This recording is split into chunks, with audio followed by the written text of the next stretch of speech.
pernah nangis ketika di Bandara Jakarta ketemu orang wireng, serai melarat, jelas melarat, wireng. Ini aku ketemu saya cium tangan, Gus saya ini itu habis dari Selandia Baru, kerjanya dia itu ikut mancing gitu, mancing ikan tuna di Selandia. Kalau saya di tengah laut itu sampai 2 bulan. Hiburan saya itu hanya ngaji jenengan lewat YouTube. Coba orang di tengah laut ngaji. Wah, itu seneng pojok bumi. Jadi ini umat Rasulullah Shallallahu Alaihi Wasallam. Makanya kalau suwon jenengan yakin saja terhadap syafaatnya Quran, karena semua malaikat itu kena aturan.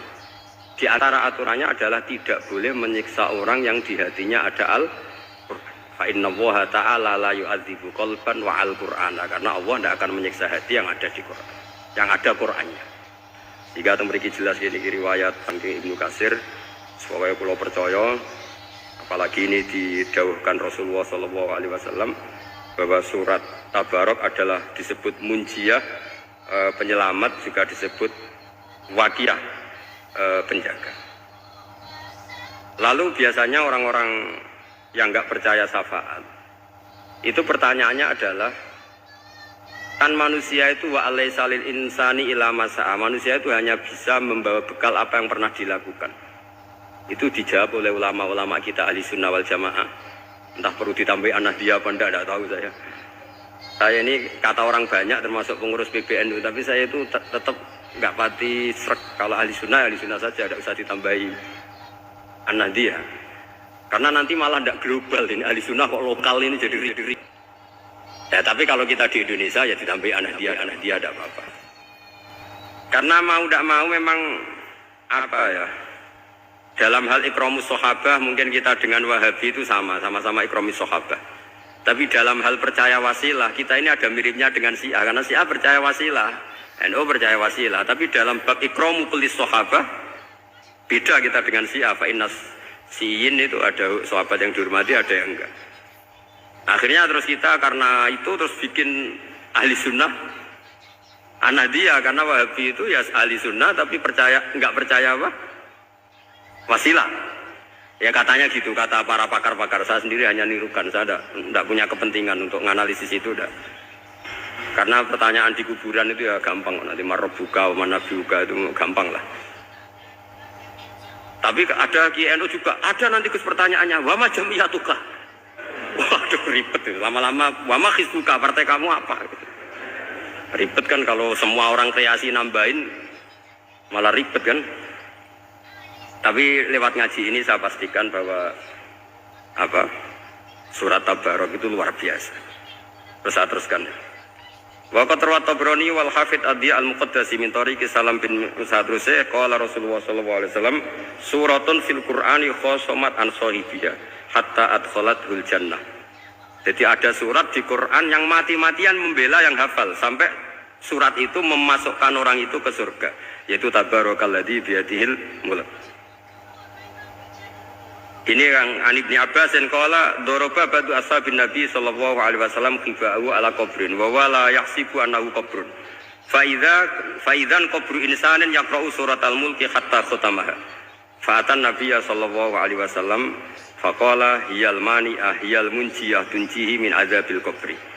Jadi ada sahabatnya Nabi, karena kemalaman dia bikin tenda di kuburan. Dia agak ngira kalau itu kuburan.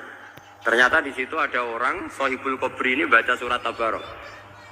Baca surat Tabarok. Kemudian peristiwa itu dilaporkan ke Rasulullah. Jawabnya Nabi apa? Memang surat Tabarok itu al-mani'ah, yang bisa menghalau atau menolak azab. Hiyal munjiyah, memang surat Tabarok itu menyelamatkan tunjihi min adzabil qabri, akan menyelamatkan orang itu dari siksa kubur.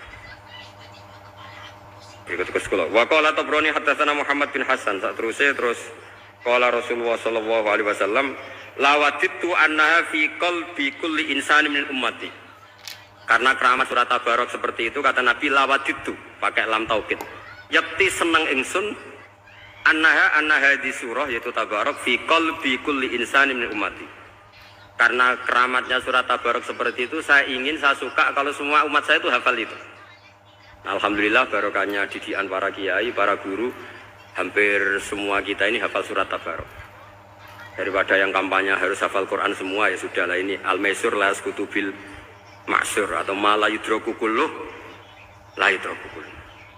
Jadi saya itu punya santri orang Sulawesi, itu dulu guru gitar, santri di Jogja. Dia dulu sekolah kesenian di Jogja terus jadi guru gitar.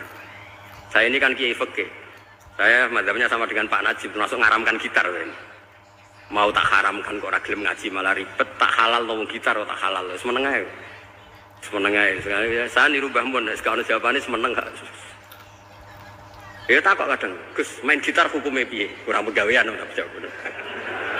Halal tak haram, Gus? Kurang pegawean jelas. Halal tak haram tak kok ribet. Tapi yang unik dari itu apa? Tiap tahun Beb itu datang ke saya setor surat Tabarok. Kadang ya setor 5 ayat, 20 ayat, sampai kadang naik pesawat dari Sulawesi. Gara-gara ngaji saya sudah Gus, sementing aman. Jadi aku ning donya wis main gitar saya enakku, nak gak apal Tabarok bahaya gitu. Dia ngapalkan, apal betul. Sekarang kemarin setornya khatam. Ya hanya untuk ngelawan malaikat saja itu, untuk ngelawan malaikat itu. Saya kok tertarik gitu. Nah yang repot saya, Beb, saya kiainya ngajarkan itu tapi lupa ngajarkan haramnya yang gitu-gitu. Wah ya ribet ya, sudah lah, nanti biar jurusi Allah Subhanahu wa ta'ala. Sudah itu sudah. Karena jadi kiai itu repot. Saya pernah Beb, tanggal 1 Syawal itu punya teman zaman di Sarang. Wong wis wireng kriting soer wis wireng kriting. Jarang ke saya tanggal 1 Syawal kecuali pas itu. Ternyata datang tuh karena teman saya, semakan senior saya, mau teko mau ngijazah saya. Gus, kowe nak dadi kiai sing hati-hati. Ojo geman dalil sing kira iso nglakoni. Ono apa? Dia itu datang ke saya berarti tanggal 2 ya, tanggal 2 sore. Dia itu pas Idul Fitri itu pidato. Man shoma Ramadan wa atba'ahu sitan bin Syawal fa ka'annama shomat darokullah. Itu orang lugu-lugu poso. Barang tanggal loro-loro pas wandekne rokokan. Wong lugu-lugu, wah rugi bah aku poso jebule jenengan ra kena dinut. Jadi semuanya yang poso 6 hari itu ngikuti kiai itu. Ternyata pas disowani pas rokokan, rugi bah aku anut jenengan. Tak nut-nut poso jebule jenengan gak poso. Aku yo meneng ngene, lha opo pe dalil ngono barang ngono lha opo ora iso nglakoni. Makanya ini hati-hati para kiai, nek dalil sing ora iso nglakoni ra usah. Nah khutbah itu terus cerita poso 6 hari kok malah diciri orang. Ya cerita wae wong nak berposo dosane di sepuro insyaallah sesuai yang gampang-gampang saja. Nak dolan ning gone wong awan-awan dosa ganggu. Nak ra dolan sombong gak gelem silaturahim. Wae ngomong yang umum-umum saja. Jangan dalil poso 6 apa? Hari itu sekali ada yang anut ternyata kamu enggak bisa, wah itu repot. Ya jadi saya berharap sekali keyakinan guru-guru kita bahwa Al-Quran mensyafaati itu kita terima. Kita terima an ilmin wa an bayinatin wa an hujatin. Kita bukan sekedar terima karena itu dawai guru enggak, tapi satu bayinah. Yaitu logikanya adalah malaikat itu mukallaf. Mukallaf itu kena aturan hukum. Jika manusia kena aturan hukum harus menghormati orang hafal Quran, maka malaikat juga kena aturan yang sama. Yaitu harus menghormati yang hafal Quran. Jadi boleh kamu nanti ketemu malaikat mungkar nakir, sertifikat Iqra khatam, qiraati khatam. Syahadah saya hafid terbaik. Ya supaya dia enggak sembarangan nyiksa kita. Wah aku yakin mesti gak wani, yakin. Jajal sebenarnya. Tapi sampean matur, ojo tes tapi. Karena sekali dites bulet tuh. Ya jadi ini jelas ya, dawuh Nabi ketika cerita keramatnya surat Tabarok, dawuh Nabi lawatitu annaha fi qalbi kulli insanin min ummati.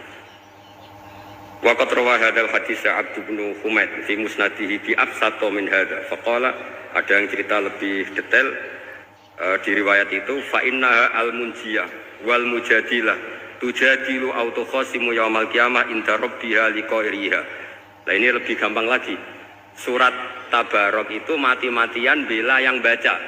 Semoga riwayat ini yang benar, bukan li hafidhiha tapi li qari'iha. Sama milih riwayat yang hafal apa yang baca? Baca apa hafal? Baca apa hafal?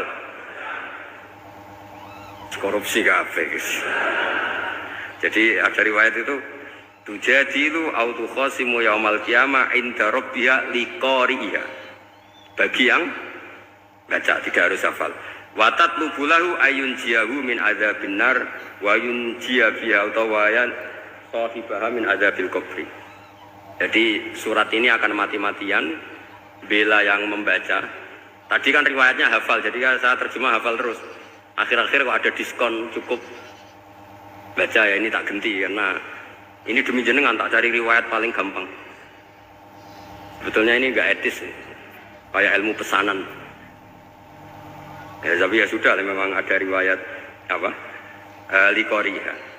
Akhirnya Nabi ya, lagi-lagi menutup dawe lawatitu annaha fi qalbi kulli insani min ummati. Saya suka lawatitu itu pakai lam li taukid itu. Lawatitu annaha fi qalbi kulli insani min ummati. Tapi saya suka sekali kalau itu ada di hati semua umat. Artinya gini, dari sekian riwayat sebetulnya itu kuat riwayat yang hafal. Karena Nabi selalu menutup dengan ngendikan saya suka kalau itu ada di hati, selalu ada di hati. Itu artinya hafal apa baca? Do menengah ya, pusat kandani kok angel teman. Hafal apa baca? Lawatitu annaha fi qalbi kulli insani min ummati. Itu hafal apa baca? Hafal.